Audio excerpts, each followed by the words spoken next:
Hello artists and welcome to Weaving.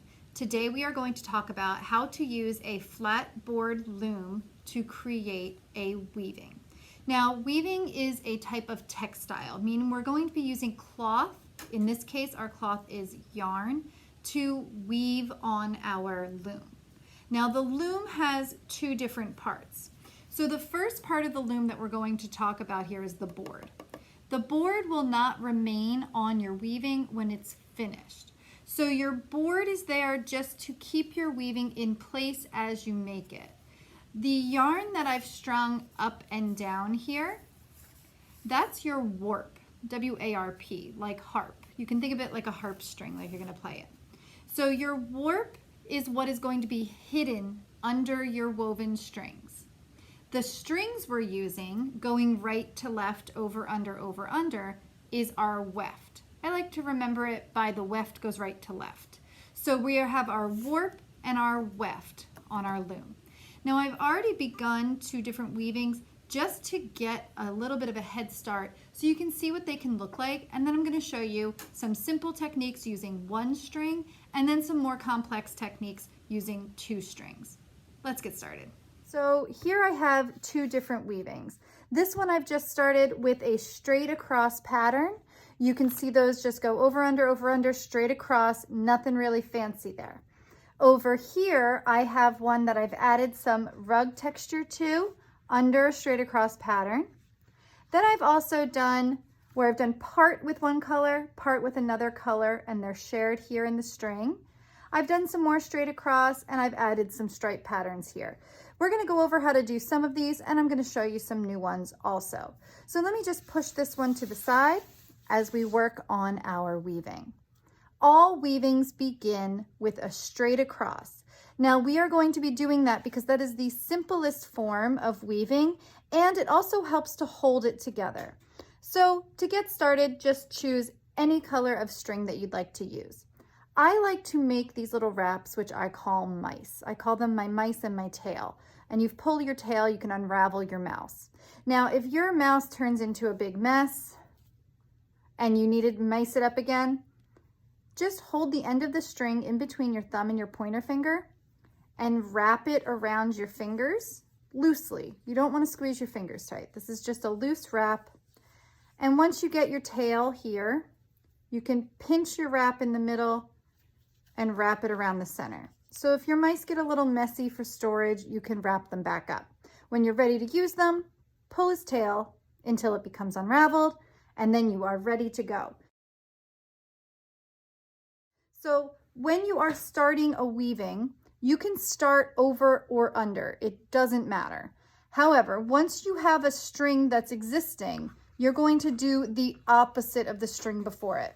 What that means is that this light green string ended under. So this aqua string is going to be starting over. It is the opposite. So I have over, under, over, under, over, under, over, under, over, under, over, under. You're going to pull your mouse all the way through, leaving a little tail out the end. Don't worry about these tails right now. They're going to hang out here until we're ready to remove our weaving from our loom. So now I've ended over. To go back, we have to hook lock the last string. So I ended over, I have to now go under it. You will see that creates a little hook that locks the string in place. You don't want to pull that too hard. That will cause your warp strings here to connect. We want our warp strings to stay vertically and separate. So hook it, just give it a little tug hug. Now I went under this last time, so this is the opposite now. It's over, under, over, under, over, under, over, under, over, under, over, under. You can let your mouse hang out, give it a little tug, slide your strings up to the top. You always want to have a horizontal line going on here. If your strings are hanging out like this, you're going to have a hard time keeping track of your pattern. I ended under, so now I'm going to go over that same string under, over, under, over, under, over, under, over, under, over, under.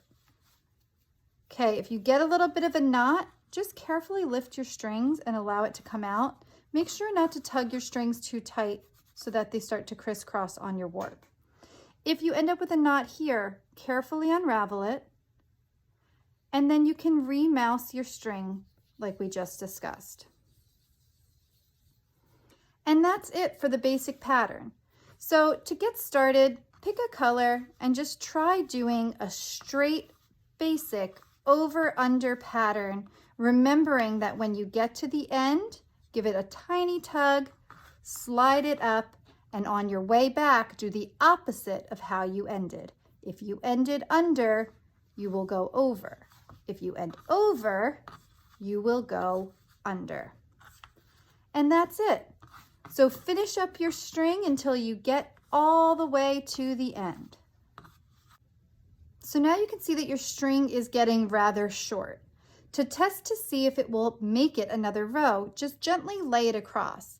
If it reaches all the way across, then you know you have enough string left to complete another full row. You always want to make sure that you have a full row completed. You don't want to stop your row in the middle. I'm going to slide that row to the top. Now, does this have enough?